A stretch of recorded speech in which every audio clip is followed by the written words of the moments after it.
It brought a lot of excitement to Lexington, but how much did the UK basketball team's run in the NCAA tournament cost the city? We now know how much the city spent on things such as crowd control, code enforcement, and garbage pickup. As Victor Puente tells us, the price tag is actually less compared to recent years. State Street looks a lot cleaner now than it did when thousands of basketball fans were gathering in the middle of it.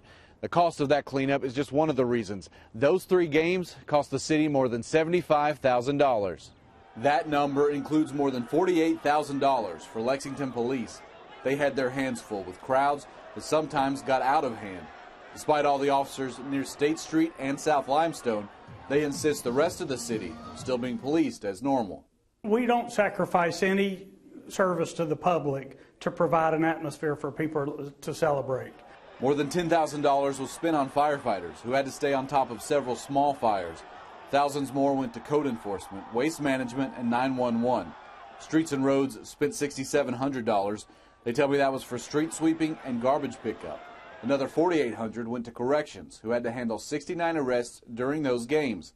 Altogether, the city spent $75,587.48.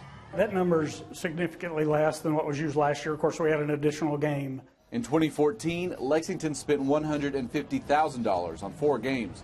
Jones says these costs are factored into the city's budget, which will be $324 million in 2016. As always, as part of the mayor's budget process, we plan for contingencies and try to forecast needs throughout the year. Lexington Mayor Jim Gray has said the costs associated with UK basketball are a significant expense, but he said it's an investment and it's worth it because of the economic impact on the city. In Lexington, Victor Puente, Fox 56 10 o'clock news. Police say most of the arrests during those games were for alcohol intoxication or disorderly conduct. Of the 69 people arrested, 7 were identified as UK students.